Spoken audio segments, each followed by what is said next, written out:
to another episode of the More Than Sunday podcast. We're back with episode 15. 15, oh episode my goodness, 15. man. I'm here with Ed. We cannot wait to get into episode 15. Yes. 15. Yes. Man. Halfway to 30. It feels like I was just here yesterday. Well, no comment. No Okay. comment, no comment. No comment on that one. You might understand at the Christmas, we did yeah. the Christmas special episode. You might understand on the week of Christmas, Yeah. but we've been pretty busy looking into all the different types of things we could talk about on the podcast. Because Jake is not on social media Yes, right now, I have to constantly keep scouring news and things and social trends just to keep this guy up to date. Yeah, today's episode is me just being up to date with what's happening in the world. I've been living under a rock. He's been reading newspapers. Like, dude, I was literally reading what's the Apple News? Apple News, I think it's called. You're actually reading Apple News, dude. I was on there. I was on Google. I've been on Gemini. I've been on ChatGPT. That's crazy. Dude, I've just been trying to stay updated with all the stuff that's happening. I was sending Ed an article yesterday about some of the stuff that's happening, and I just feel like I'm missing out, bro. I got FOMO. Yeah, I got FOMO. bro. I'm not connected to the world. Dude, all the social media accounts are currently doing meme of the year right now. Yeah. And you're missing out on the results, bro. You're missing out on it. I gotta jump back on. I mean, honestly, 6-7's just like sweeping. So it's also like, Is it? Yeah, it's actually just sweeping. Okay. So like, that's good, bro. That's good. That's home team. All right.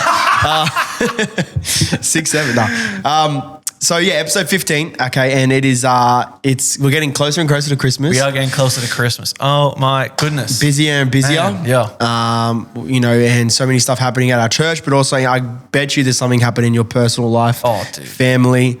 All these different things. So, but there is a lot of things happening in the world today. Yeah, I think this week there's a lot of, this is like a lot of workplaces last week's. I'm pretty sure. Yeah, that's true. A lot of breakup parties. Yeah, breakup parties. Yeah. Breakup parties, staff, Christmas parties, and end of year, whatever celebrations. Yeah, so with all this extra free time you should be having, you should be watching the episodes in full. Yes. Liking everything. Yes. And watching all and liking all our shorts. Yes. I spoke to a few people last week who watch our videos, and then they're like, oh, but I haven't watched a full episode yet.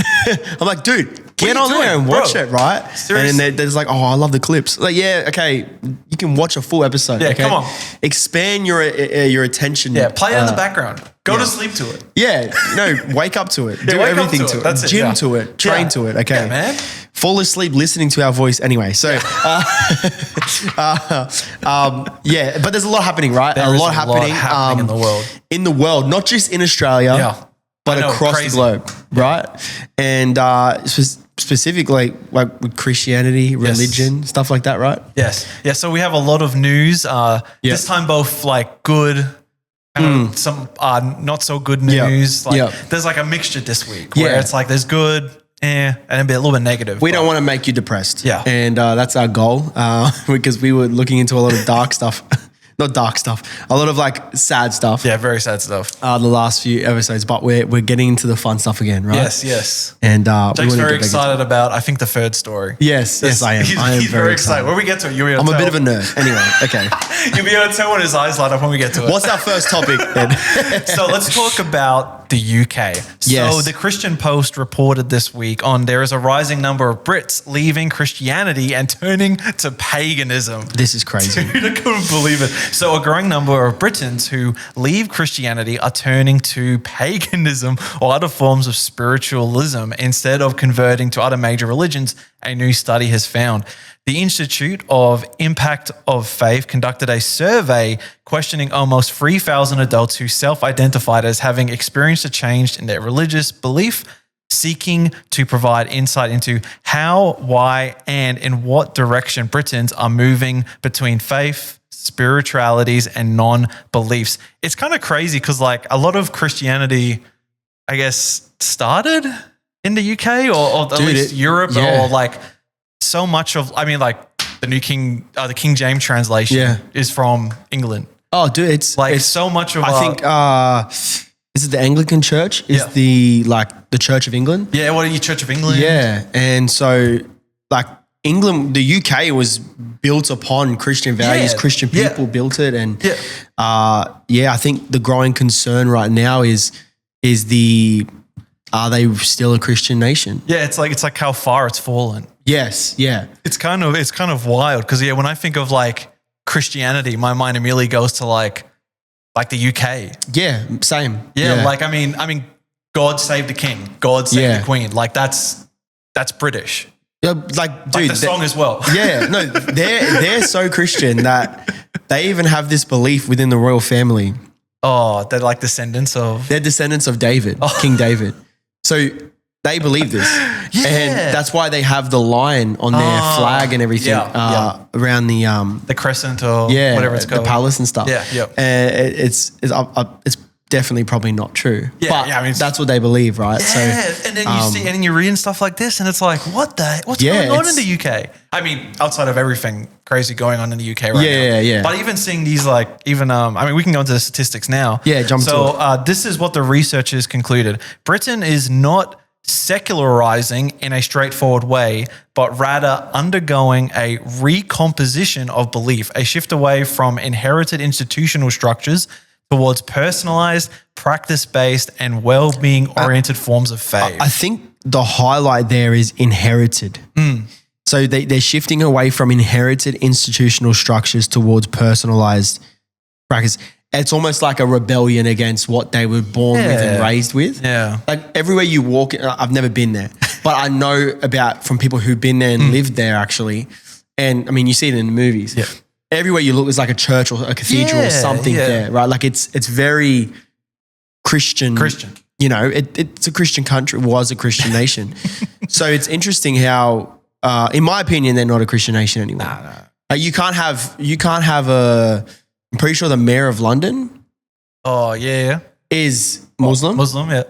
And so you can't say you're a Christian nation if you have other religions, you know, in charge, you know what I mean, running your nation. In my opinion, not a Christian nation. Yeah. I don't think there is any more Christian nations. Yeah, I don't think UK's been Christian for a while. Yeah, or would consider themselves a Christian. But even the fact that it's not like secular or atheistic, it's going more to like pagan, or just I'm spiritual. Yeah. What does that mean? Yeah. It's just they don't want to. Talking about? It's weird. They don't want to identify with Christianity, or they don't want to identify with a certain religion. They just want to be all up in the air. I'm just connected to the spirit. Like, what does that mean? Yeah. What do you? It's super weird. You're connected to. It's very Gnostic. Yeah. Very Gnosticism. Yes. Which went around. I think back in the day, it was I don't know what time period.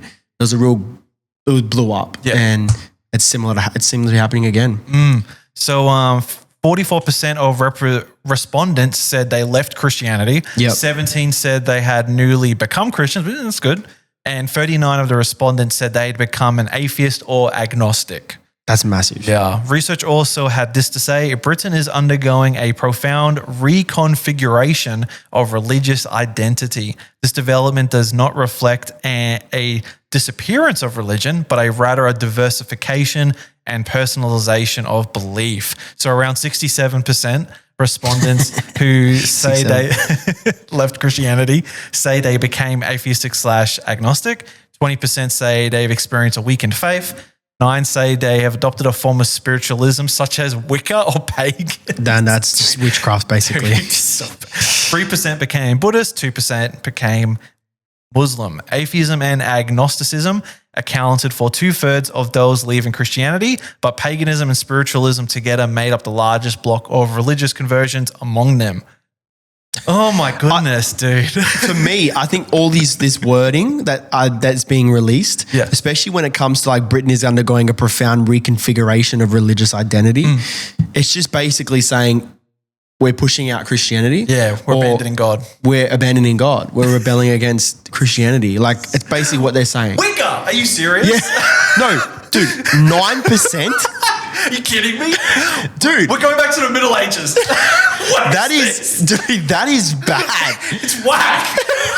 It is really bad, bro. Like, I'd rather than be atheist than going to Wicca, dude. Dude, and 9%, that is a lot of people. It's a lot of people. That is a lot of people, bro. Like, to go to Wicca, like, dude, like back in the day, especially in the UK, medieval times, anyone who was practicing witchcraft would die. Yeah, at the stake. You're dead. You would be killed. Yeah. Like, it was a capital punishment. Like, it was, dude, you're done. Yes. You're dead. And now it's like it's openly swear. Oh yeah, I'm into Wicca and paganism. Oh I'm my a gosh. witch. Like, bro, relax, and don't even get me into the movies that have came out recently with some people who are now apparently witches. But I just don't. I don't understand why this is so openly. Like, I do understand it's a spiritual battle. Yeah, spiritual. And we're facing that, but it's terrible to see the state the UK is in. Yeah. I'm not. And it's not just my opinion. Look at the numbers. Yes. Look at the numbers. There's some numbers that I researched earlier, and just before we started recording, and 250,000 to 260,000 British people are leaving the UK every year. Gosh. Every year. And actually last year or the couple years earlier, it was only 150,000. So it's gone up over 100,000 in the last year. Yep. And that's not a good thing. No country should be happy with those numbers. And even this, you can look it up yourself. The ages 18 to 34. That means the next generation of British people are leaving your country. Yeah. And they don't want to be there. Yeah. Now, I don't think it's just because of the religious aspect. I think there's obviously, I know the word everyone likes to throw around now is affordability. Yeah, cost of living. The cost of living and everyone likes to throw out the thing of, the country just isn't help. I think nearly every country is struggling with that. I don't think it's just one country. And so it's not just our country, like it's not just Australia, it's not just US, it's not, I think pretty much everyone is struggling with this. Yeah. So when you leave and go to another country, you're just going to another country who has the same problem. So I don't think it's just that. But I do think the religious aspect is playing a part. I think the lack of identity of like, okay, what you believe in. Like, I think there's a quote that I sent to someone just the other day, and it was, when man starts to like not believe in God or abandon God, it's not that they just stop believing in anything. It's that they are believing in every. It's not that they don't believe in anything. It's that they believe in literally everything. They change their beliefs from, I believe in this, this, and this, and these are my morals and these are my values, to well, I don't know. It depends how I feel. And it's all about that. You literally believe in it. Okay, if that person, that's their truth. Yeah. Well, then, so you believe in multiple truths. It doesn't make any sense. So for me, what is happening, not just in UK, I think it's happening in nearly every Western, I think it's in the West at the moment, is we're just abandoning God, and we're abandoning our values and the things that we've built, that these countries have been built upon. Don't get me wrong, there's been some terrible things that most countries are built upon. Death and all these different things and wars and stuff like that. But for the most part, a lot of people held to the Christian values, and I just don't think that we're doing that anymore. And I think that's what this is reflecting. This survey is reflecting is people are abandoning their beliefs in God, and they're choosing to believe in everything.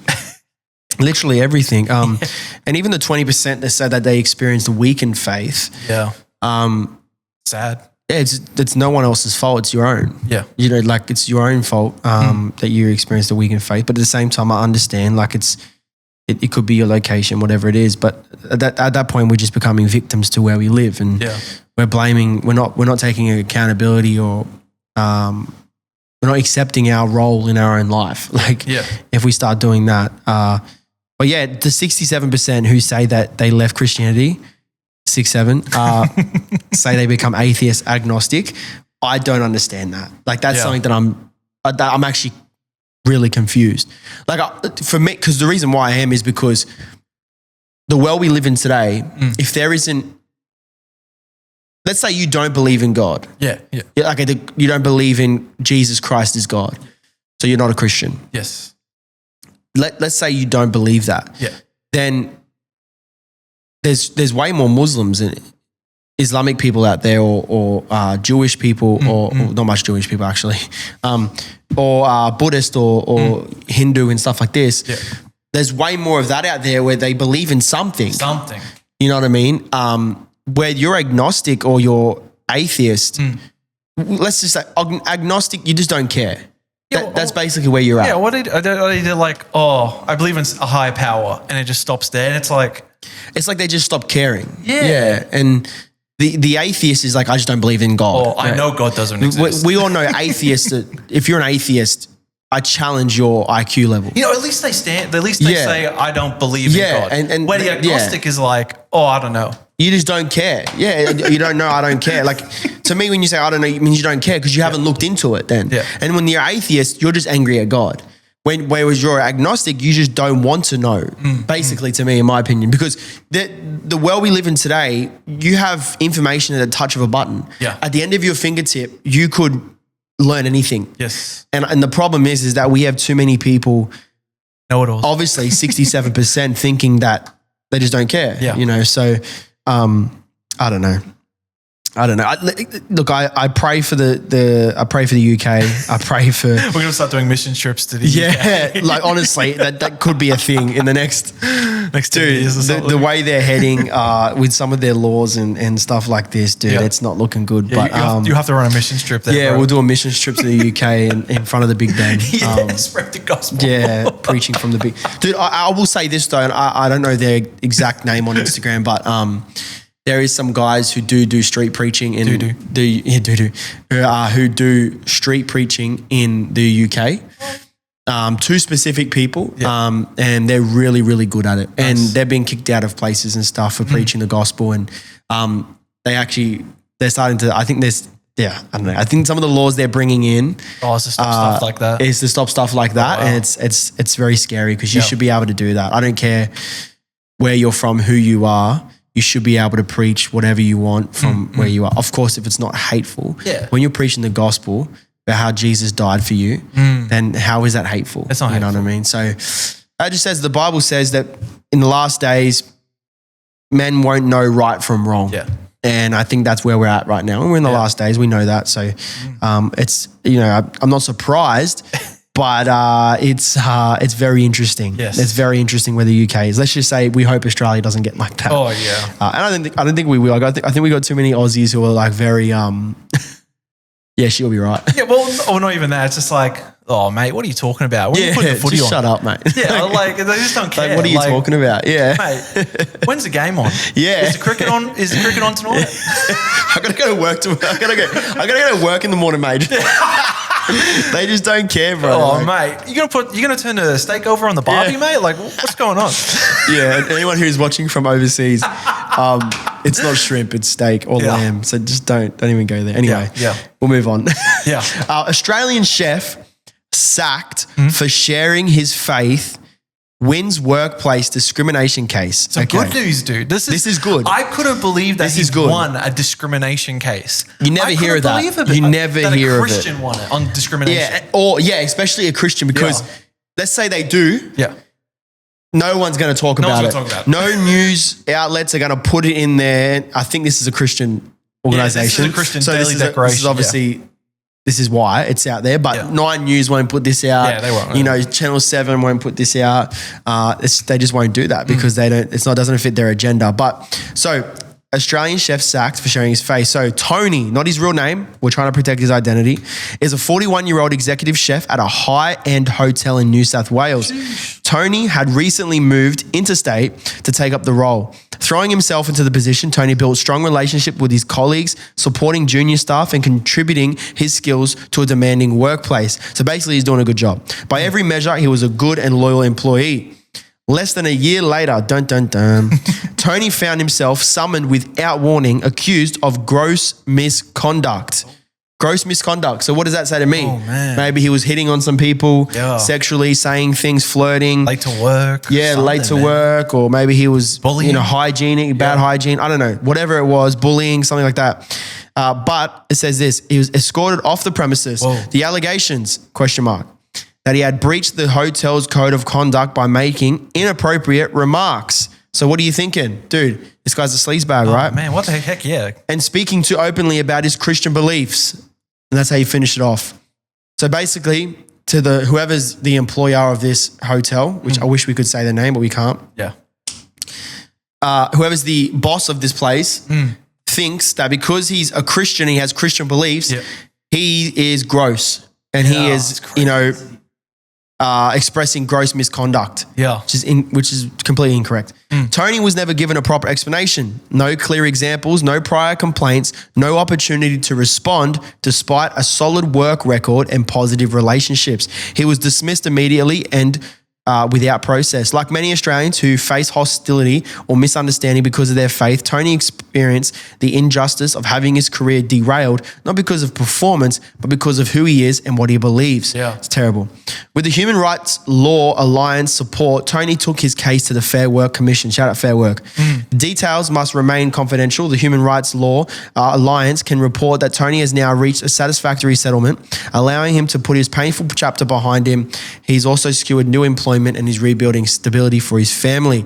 Yeah, I couldn't believe that the Fair Work Australia actually allowed this to be a discrimination case. It's so good, That's the government body, Fair Work Australia. Yes, yeah. So the fact that they even accepted this as a discrimination case was like, whoa, what the heck? It's good. It's God's favour.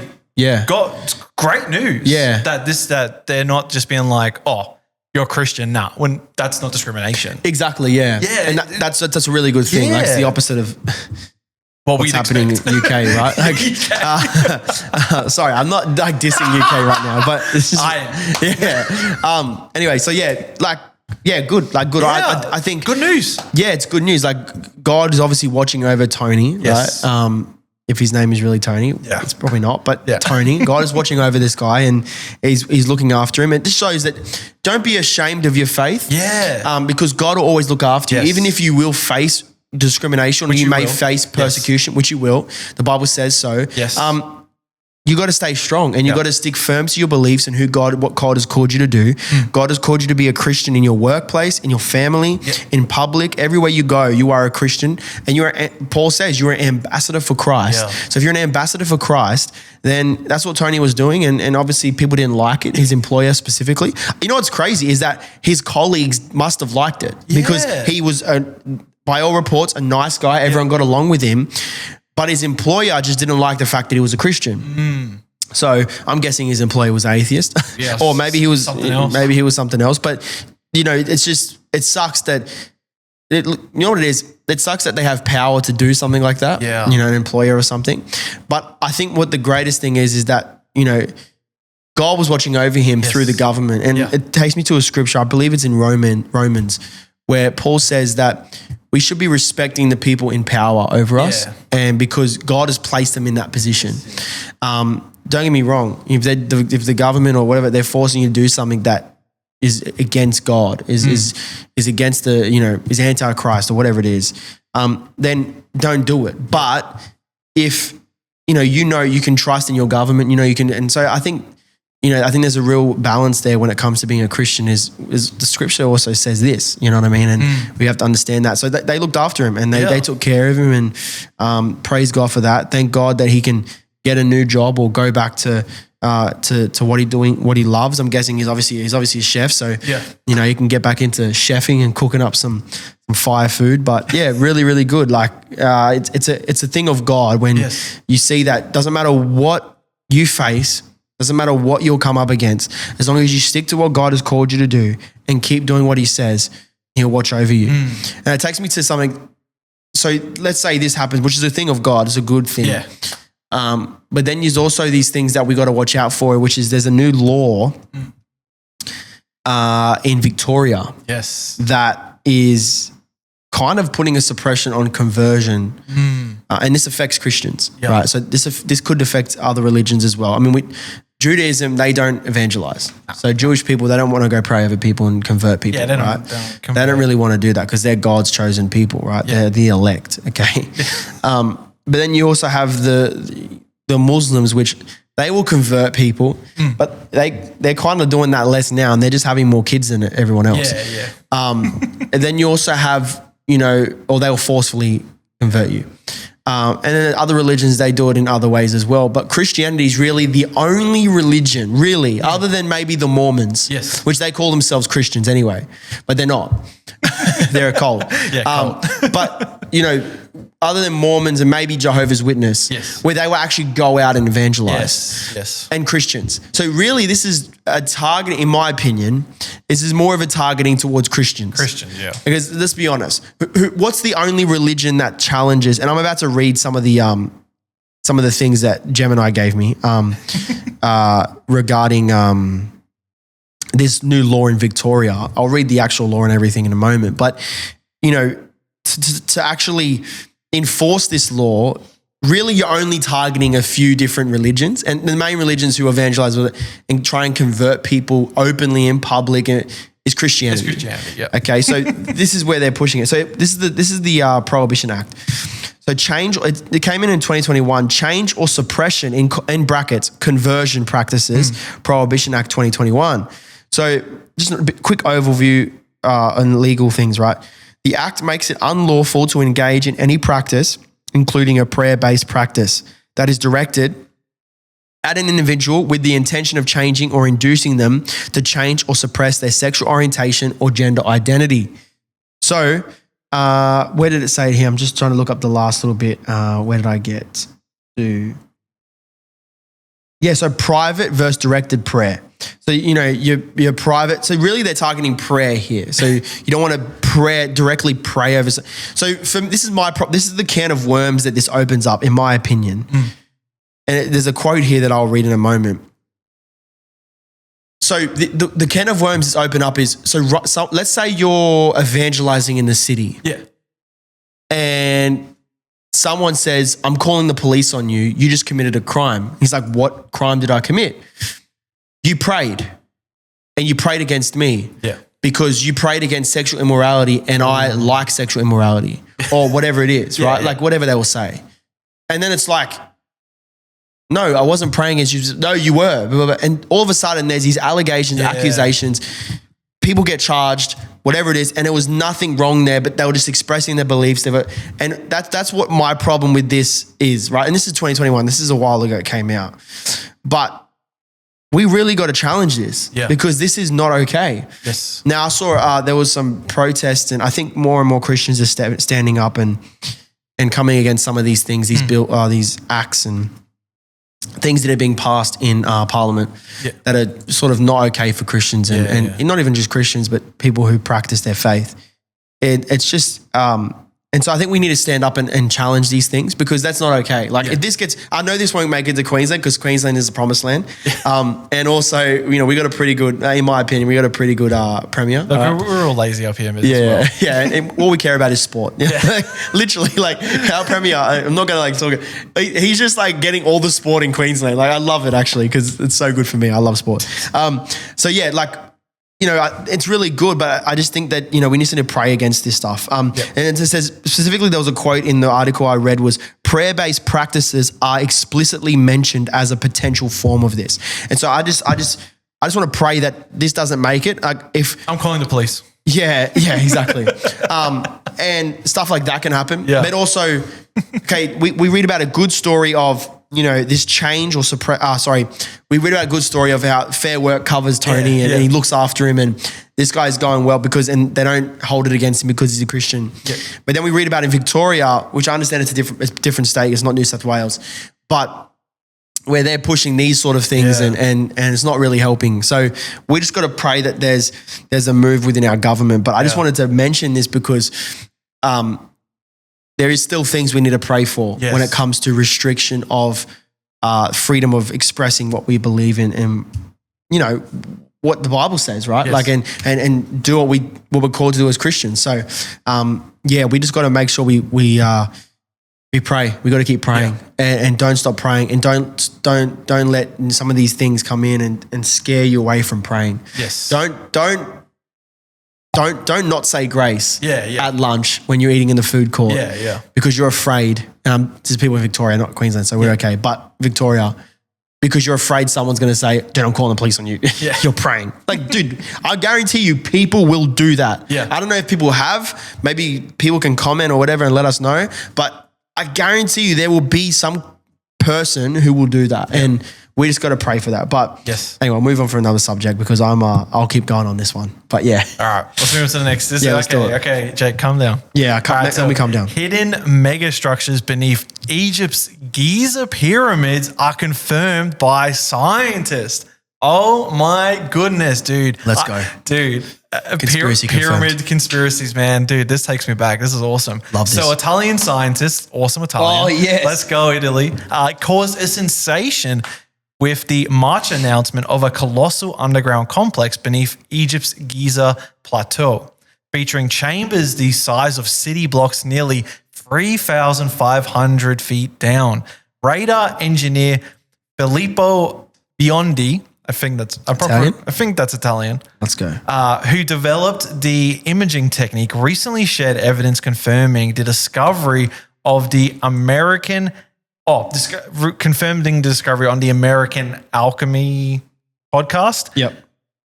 Biondi revealed that 4 independent satellite operators all returned identical raw, tomography. Yep. Data showing the same structures. Biondi used his pioneering synthetic aperture radar Doppler tomography technique. Oh my gosh, tongue twister. This method features microscopic surface vibrations that carry acoustic fingerprints from underground objects, allowing software and reconstructed 3D images, even through radar waves, don't penetrate the soil. I'll put some images up. So you can see what we're talking about. Sick. Scans reveal 8 massive hollow cylinders dropping straight down from the base of the Kafar pyramid. These shafts, each with a central column and perfect helical coils, and over 3,500 feet below the plateau in cubic chambers measuring 260 by 260 by 260 feet. Very specific.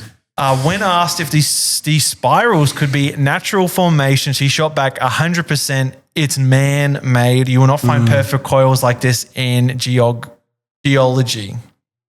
While some may criticize these findings, the Italian scientists are sticking to their research and suggest that an actual exploration could take place in 2026. Let's go. So, Jay, what is it? Well, I'm going on that exploration. Yeah. Let's go. It's a mission trip. Plus, dude, we have to do missions in Egypt. It's aliens, bro. Aliens. Yeah, let's go. Dude, portal to Agatha, bro. Yeah. Bro, honestly, that's Hollow Earth. Yeah, Hollow Earth. Yeah, bro. Atlantis, bro. It's right there. Atlantis, bro. It's going to flip upside down and then Atlantis will come up. Upside down pyramid, bro. All right. No, it's actually where the world elites all meet. It's true. That's where the Illuminati is. Yeah, that's where they all meet. Yeah, and the Freemasons. Yeah. And everyone's down there. It's just Donald Trump, everyone. There's dinosaurs down there. Yeah, everything, bro. There's the King Kong's real. Yeah, Godzilla's real. The giants in Genesis. Yep, Nephilims. That's where they're from. Raphaim. Yep. Goliath came from there. Yeah. And then he went back down there after he got killed. Yeah, anyway, so... you figured that out. Okay, next story. All done. Let's move on. No.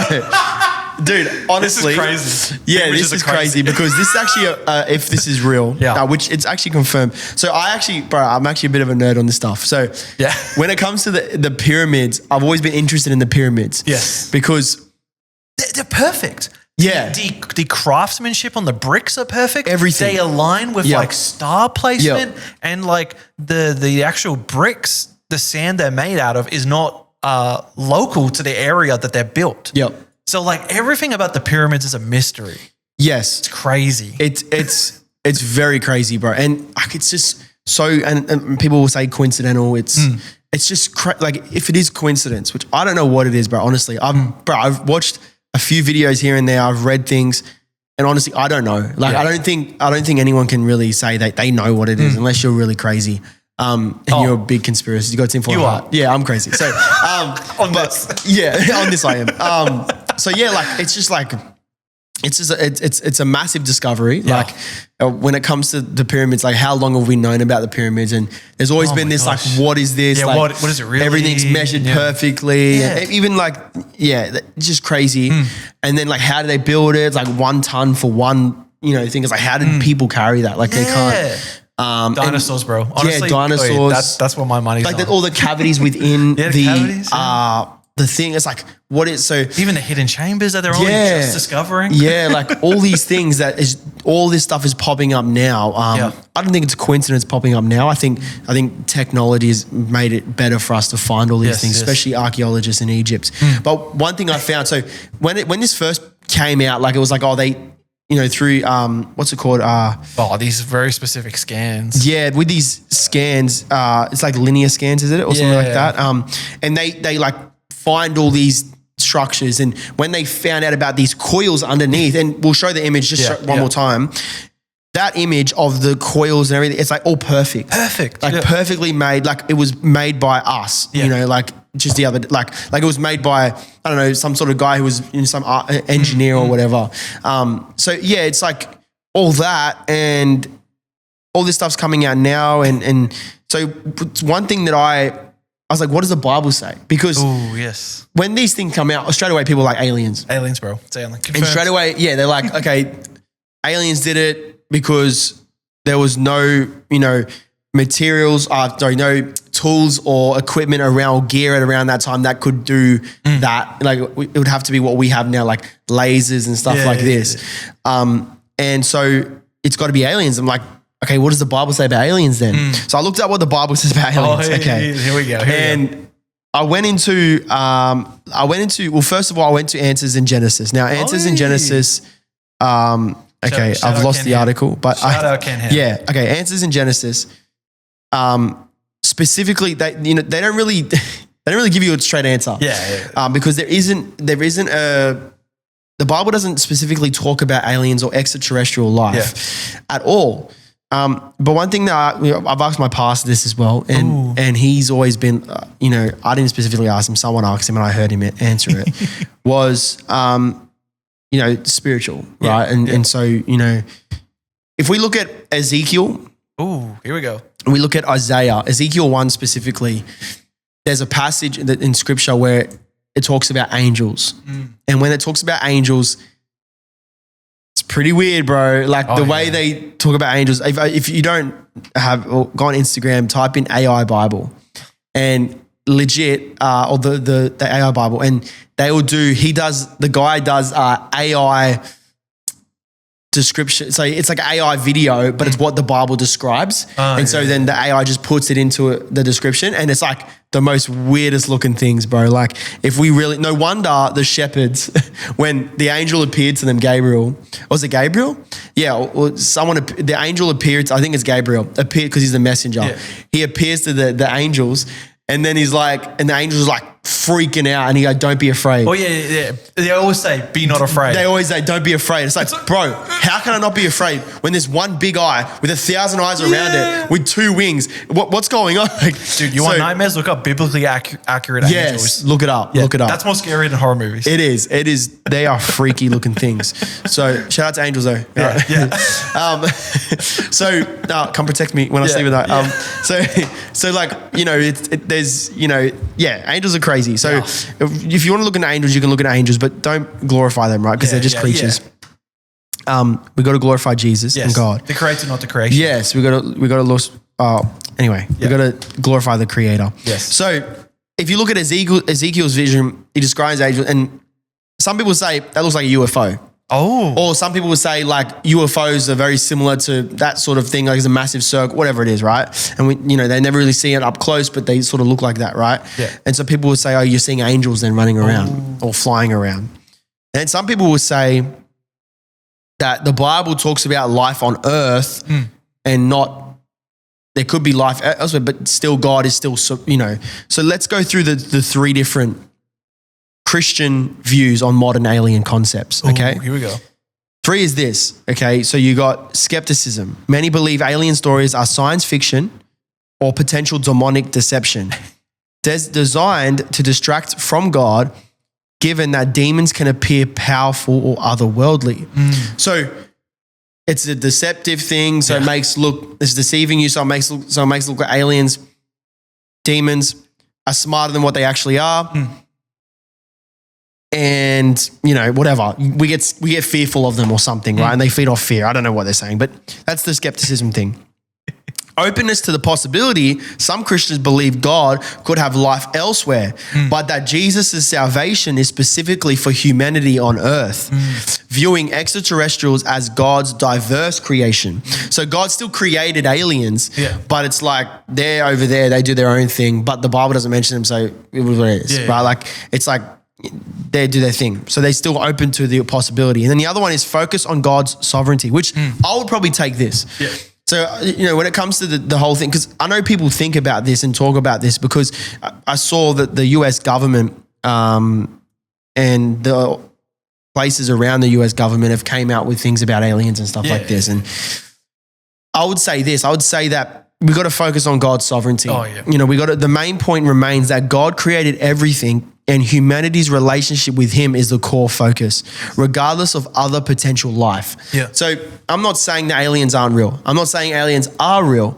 But what I'm saying is that doesn't matter what, because God is still sovereign. Yeah. He's still all powerful. He's still all knowing. He's still creator of all life, heaven and earth.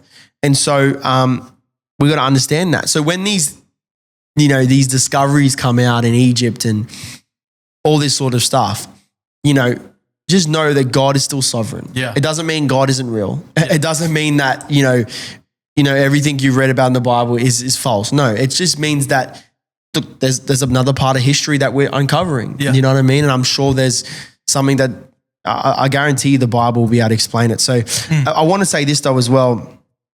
There is a video I want to refer you to. Oh. There's a video from Daily Dose of Wisdom, and some people might know. He's got over 1 million subscribers. He's a Christian YouTuber, and he does videos specifically on this sort of stuff, on apologetics and stuff as well. But he has a video called "What Does the Bible?" He has a video called "Pyramid Update." What does the Bible say about aliens? And I would probably tell you to watch that because to me it gives a good, clear, and really easily understandable, breakdown of this specific update and the pyramids that they've just discovered, and then also, the Bible and aliens, and it goes into the Nephilim, it goes into the Rephaim, it goes into all these different things. People talk about giants, stuff like this. Yes. It goes into all that, and it has clear biblical foundation. So I think when we have these sorts of, people will say conspiracies, but it's not a conspiracy because it's been confirmed by multiple sources that there's actually these things happening and they've uncovered these things. Always look to what the Bible says. Yes. And I think the clear thing is that God is still sovereign. He's still, watching over everything. But but it is a crazy discovery. Yeah. And I think just look into it, have fun, look into it. Yeah. I think it's fun. I think it's cool to look at new things. What's funny is, and you can go fact check this yourself, because I've read this myself. So they found this out like a few months ago, right? Yeah. Like it's been around the place, I think maybe even a year ago or whatever. And so it wasn't like officially confirmed. Yeah. So now we got this article that officially confirms it. Yeah. Officially confirmed, right? But before it got officially confirmed by all these different archaeologists, the head archaeologist in Egypt was trying to make out it wasn't. This guy was like, nah, it's not real. The Egyptians built the pyramids because Egyptians are awesome, right? Yeah. And so I'm not saying this discredits that they built it. I'm just saying that, anyway. So he was like so against it, right? And then it sucks because I feel bad for the guy because he's more of a politician, I think, than he is an archaeologist. And so then now all this has come out. I'm like, dude, this guy's face must be like, his jaw must be dropping, bro. Like everyone's going to discredit him, everything. Anyway, so I think it's pretty funny. But yeah, go watch that video by Daily Dose of Wisdom. Look up, Bible, aliens, whatever, and you'll find that video. You'll find that video. It's really good for you to understand what does the Bible say about aliens? How do we biblically respond to all these different conspiracies? But also how do we respond to these discoveries that are being found, in places and ancient discoveries and things that might be, it might affect your faith actually, because you might be questioning things or anything like that. So yeah, have a look at that and hopefully you like it. I'm not trying to promote other people, but I'm just saying this is pretty cool to look at. So let's get on to the next topic before some tinfoil hats come out. So all right, well, this is the big topic. This is the big one. This is the big topic. This is like kind of like probably what the title of the episode is going to be on. Yeah. And it's very topical because we We just came out of it. We just came out of a big event. We're actually in a month right now.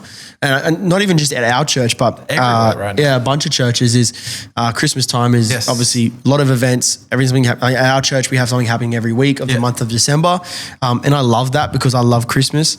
And the other thing is every other church does it too. So you got Carol's Productions, you got Carol's Market, Christmas markets, you got all these different things. So Ed sent me an article and I really loved it because it's an opinion piece from Tom Rayner. Yes. And so it's specifically on why guests don't come to your church after a big event. Oh. So go read the article for yourself. It's on Church Answers, I'm pretty sure. Yes. It's a really good article. So a lot of the times churches can put on big events. And I look, don't get me wrong, I've been a part of big events as a youth pastor. Yes. And like I come together with other churches even, and it's like, okay, let's do this massive event. Let's do this, right? Let's make it a massive event. Let's get over 500 kids coming. Let's do it. Dude, I preached at an event. Yeah, United We Stand. Yeah, there was a bunch of people there, and there was all these different collab events, and I got to preach. I was like nearly 500 kids there, and it was like, oh, cool, this is awesome. Yeah. But the problem is that, and sometimes it's an outreach thing too. Yes, so it's great, but are we actually doing it for outreach? Yeah. And I'm not questioning, because something I love about my pastor is that he comes from a very evangelical background. Yes. So a very evangelistic. Yeah. And he'll tell you stories about how he used to go evangelizing in the city. He used to preach on the steps in George Street. He's just like straight out evangelist, right? Like was that. And then he obviously now he's a pastor. He's planted multiple churches in Queensland. So, and he's very passionate about that. So the reason why we do markets and stuff like that is because of that reason. Yes. But the reason why I want to speak on this is because I want to maybe remind volunteers, team, people who are a part of events like this, the reason why we do it. Yes. Because a lot of the times we can get caught up in the flow and the motions of we have a big event, we all chop in, we all get tired and work hard and do everything. And then after we're done, we're like, man, that's so good, it's done. Yeah. And then we move on to the next week. And it goes back to normal. So let's read the article and then we can discuss it. So how come when a church holds an event putting in 1,000 to 4,000 towards it, like money, and maybe 300 people who aren't church members show up, but next Sunday the church service numbers are the same? This is what Rayner discusses in this article. It's a problem I think every church has dealt with at some point, holding a successful community events that result in 0 new guests on Sunday morning. So basically, no one's showing up to church the next week after your event, right? Yeah. So let's just say that's happening. Yeah. So then what's the problem? This is from the article. Smiling while handing someone a plate of barbecue is nice, but it's not relationship. At most big church events, the interaction stops the moment the guest leaves the parking lot. Yeah. Most unchurched people aren't looking for a church event. They're looking for a relationship. They're looking for community. They're looking for fellowship, right? Yeah. So evangelism, what's the point in holding an event at a church if no one is going to mention Jesus? Hello. The good news, right? Yeah, Pastor Sandra, Pastor Sean. Hello. Number one, the church members often confuse being polite, so smiling, whatever, just being a nice person, with genuine connection. So let's say a church holds an event, and then you have someone come along, never been to church. Hi, how you going? Here you go. Exchange, business transaction, move on. Yeah. See you later. Yeah. Have a good day. That's it. And there's no actual connection and relationship being built. Like I said, I've been a part of big youth events where there's hundreds of people coming. But then they do the altar call, and I might get in trouble. Oh. We do the altar call. I don't mind. Because I'm going to speak it anyway. They do the altar call, and then they're like, there was this many salvations, this many decisions for Jesus. You go talk to the youth pastor. They made a decision last week at youth. Oh, wait, they made a decision 2 weeks before. Oh, wait. And so then what does that mean? It means that they're not being discipled. Yeah. Yeah. That means they're not having a proper relationship with not just their pastor, but their leaders in their communities, in their youth groups. Yeah. So for me, I'm like, dude, I don't want to put a big event on. Yeah. As in, I still put on big events. We do invite nights at youth, and we had a record number of kids come out just last term, okay? And it was great, and it was awesome, right? Like, and we did that for the reason of evangelism, to outreach. And guess how many people? 9 kids got saved. Yes. Praise God, right? First time decisions, I'll highlight that because that needs to be highlighted, okay? Now, some people will rededicate their life, but first time decisions. So that happens, and it's like, man, well, there's no relationship, there's no actual connection being built. Yeah. So they're just coming along to this event. Doesn't matter if it's a Christmas event, doesn't matter if it's a youth event, doesn't matter if it's a church event, whatever it is. They're coming to this event and they're actually not being reached. They're just coming along and buying your product. Yes. And then going, or they're just coming along and experiencing your event and then they're going home. So is there actual connections being built? That's the challenge that I would have. And so members, so the first one is church members often being confused with being polite with having a genuine connection. And then number 2 is this: members often view the event as a substitute for personal evangelism, believing that if we host it, the pastor can handle the gospel part. The event becomes a shield that allows members to avoid the risk of personal conversions about faith. Which I don't. Yeah, that's interesting. I don't think that's as big as number 1, but number 2, I think it's pretty big because I think people then start to look at it as like, well, I haven't got to be a witness for Christ every day in my life. I do that at this event. Yeah, like I served on the barbecue side, and I don't need to share the gospel with those new guys. I did my part. Yeah, and it's sort of just a bit of individualism and sort of just sticking to yourself, and I think that's a bit So. And then the event becomes a convenient substitute for personal witness. It feels spiritual without the risk of actually talking about Jesus. Yeah. So basically, you're just having a community event at your church. Yeah. So I think that's the risk we got to avoid. Yeah. Mention Jesus. Yeah. You are allowed to here in Queensland. Yeah. God bless you. Exactly. When you serve. It's so true. And so I have the honor of being a part of an event, and many other youth ministries do. Wonderwell, which is done by Youth Alive, and Pastor Izzy. He does a great job. Yeah. And they have a Wonderworld event. It's like basically a massive Christian concert. Yeah, yeah. They had over, I want to say 6,000 young people come at the Kingston Butter Factory this year. And they have a bunch of decisions, and all that sort of stuff, which is great. But one thing I love about that event, and the reason why I attend every year, and the reason why I encourage my students to attend, is because, and one that I'll always be a part of, is because they preach the gospel every time. Yes. So they will have these amazing artists come from the US and from the UK. They have Y Shady. The other year they had John Keith. They have all these amazing. They had I think it's called Strings and Heart. They have amazing artists from the US and global renowned artists coming over to Australia, to Logan, right? And they perform and they do amazing things. And then they're like, okay, this is going to be a massive hype thing because they got rides, they got a Ferris wheel, they got food trucks, boom, all these hype things. And then he's like, okay, let's get him in. Let's hit him with the gospel. Yeah. Get up there and preach a word. Yeah. It only goes for 10 minutes, but it's planting a seed. It's mentioning Jesus. It's talking about, not even just mentioning, it's centering the event around Jesus. And I think that's what I think more churches need to do. I'm not saying our church. What I love about our church is that our pastor is very passionate about that. And so we do that. But I want to encourage anyone who's part of a team, anyone who's part of volunteers or anything, I want to encourage you, like, make this more than just you coming along and serving at a community event. Make this an eternity thing. Like, you don't understand. I say this to our youth leaders and the youth team. I always say this, like, your decisions that you do on a Friday night, let's just say your decisions you do on a Sunday or wherever you serve, the decisions and the things that you're a part of and your actions, are not just affecting somebody's experience at the event, they're affecting somebody's eternity and their relationship with God. Because the way that you act, the way that you do things, the way that you express yourself, the way that you carry yourself is a reflection of Jesus because you're an ambassador of Christ. And so if you're genuinely an ambassador of Christ and that's how you carry yourself. So let's say that I'm an ambassador for Australia. I go to the US and I start bombing things, right? Listen, relax. But that's happens, right?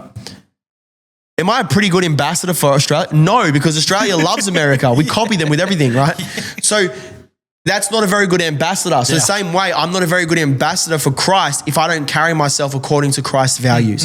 And when we're serving in these things, you're not just affecting somebody's experience, you're affecting their eternity. And I think we have to really understand that as volunteers and helpers. I'm the same right now. I'm in full-time vocational ministry, but at the same time, I just want to serve. I just want to be a part. I want to help out. I want to do the best I can. I want to be the hands and feet of Jesus. And if I can do that, I want to reflect him. And you need to reflect him. You're affecting somebody's eternity. Number 3 is this. I got carried away. Events are often treated as standalone traditions. I love this. Rather than steps in a larger mission. If guests leave thinking it was just a nice community gathering rather than the ministry of the church, the opportunity for discipleship is lost. I love that. I love that quote because, and it says here, churches count the number of hot dogs served instead of the number of conversations that led to Christ. I really believe that. I really believe that that is a problem, not just I'm talking about the global church in Christmas time. We got to re-centralize Christmas around Jesus because he's the reason for the season. And we have to really start to understand that. And if we want to see that, it starts with the team and the vision. Listen to this. I got a quote here I just made up. So it's probably not very good. Anyway, remember why we do what we do. Vision is what is most important with this. So if and it says this is what I said. If a leader has no vision, then the team doesn't know the mission. So if the leader has no vision, the team doesn't know the mission. I got to make sure as a leader, I'm constantly casting out vision to my team, letting them know this is the vision so that they know what the mission is. Because otherwise they run out on the battlefield. It's the same thing if you're in the military or whatever, you run out on the battlefield, it's like, oh crap, what's the mission? We don't know what to do. Why are we on this battlefield for? Okay, we're just going to run around aimlessly. There's no goal, there's no direction, there's nothing because there was no vision. So there needs to be vision at all times. And what I love is that we had our Dunamis community markets once a month and we're heading into a new season now where it's going to be a few changes with that system. But then we got our Christmas markets, which we just had, and that was an amazing time. And I genuinely believe because we had Peter Shirley up there, he's a Christian man, he's a pastor. He was singing Christian songs. He was pushing. He had his own original songs that he was singing. Christian Christmas songs. Not "Baby, It's Cold Outside." None of that sort of stuff, right? Like it was genuine. It was evangelizing, and so that's what I love about our market. So, we got to remember the reason for what we do. So this Christmas season, whether you're volunteering in your church, whether you're leading in your church, whether you're just attending a Christmas thing at a church, understand this. This is not just an event, but this is a ministry. This is not just affecting someone's experience. This is affecting their eternity. And you got to understand why we do what we do. We serve at the church because we want to help other people reach Jesus. We want to help other people meet Jesus. We put on events because we want souls. We want people to turn towards Christ. We want them to realize that eternal damnation is awaiting them unless they turn around and go towards Jesus for eternity. And so that's the reason for what we do. And I think it gets lost in the commercialization of Christmas, but it also gets lost in our own hearts because we care more about ourselves than we do others. And we just want to get the job done. We don't want to look at it like that. We want to look at it as this is affecting someone's eternity. Imagine if we all did that. Imagine if we all understood that together in unity. We understood the vision that we want to evangelize Christ. Imagine the people that could be reached for Christ, and imagine the lives that could be changed. So I want to encourage anybody that this article is not to downplay people, not to hate on people or whatever it might be. But this article is pointing out the facts that sometimes we get lost in the hype of the event. And we need to realize it's not about the hype. It's about Christ. Yeah. So if we can understand that, then we can see God do some special things. And dare I say, it could be a revival. Oh. So the R word. We can't go one episode without saying revival. This is the revival podcast. There's probably a podcast called that. Yeah, it probably is actually. But watch us instead. No, I'm joking. So thank you guys for watching. Episode huge 15. episode, Massive episode. But it was I was looking forward to this one. I love the topics that we spoke about. I love the UK stuff. I love the Egypt stuff, the pyramids. I also love the aliens. I also love just hearing good news about people, the God watching over people, him being sovereign, those who dwell in the shadow of the Almighty, right? Like I love that. And I love, Psalm 91 is real. Like Psalms 91 is a real chapter in the Bible, and you read that and can, declare that over yourself every single day because he is watching over you. And we got to understand that. And I love talking about church, and I love talking about how we can reach more people for Jesus. Yeah. Like don't get me wrong. Just going back on that, I know we're about to end the episode, but I just want to quickly say this: I've been a victim of the whole hype thing, and I fall into. I'm a youth pastor. Every youth pastor does, and falling into I'm just going to put on a big event for the sake of it. Yes, but you got to have a vision. You got to have a purpose for what you do, and that's why we only do it once a term, because it's like we're not going to do it unless it's genuine, and because we genuinely want to reach people for Jesus. And if you don't have the capacity to be able to do that, to then people to come in and for you to disciple them, you're never going to see it. So, thank you for watching. Thank you for episode 15. Yes, 15. Heading into episode 16 next, I'm guessing. Yes, and smash the like if you haven't already. Yes, leave a comment. Give us your takes. Let us know. What you think of the episode? Yeah, let us know if we're wrong. If you think we're wrong, we're not. But let us know what's under the pyramids. Yeah, let us know what's under the pyramids. Comment what you think's under the pyramids. We will respond to your comment in the next episode, if there is any. But make sure you follow us on all platforms. Right? Yes, all the socials. TikTok, Instagram. Follow us up. We're on the way to 200. Don't message Jake on socials. He will not hit. I won't see it. I won't see it at the moment, but I'll be back on 1st of Jan. 1st of January, bug him then. Yeah, you'll be able to bug me then. But actually might be a week while he catches up on a month's worth of messages. I was just saying, Ed, before on my iPad I have Instagram, and so I had to answer a collaborate thing with my wife. So I went on there and I just looked at my messages and like, oh crap, bro, there's so many. Anyway, not because I'm a popular person, okay? It's because people send me memes, bro. Like, it's not, I can't send this. I have to text him every. Yeah, it's memes and like from Ed, from my brothers, from other friends. So yeah, just pray for me, people. I got Ed. He's keeping me updated on the news. So especially that Netflix Paramount deal. So thank you guys for watching. We'll see you on the next episode. Make sure you subscribe, like, share. We'll see you on episode 16. Thank you for watching. Peace out.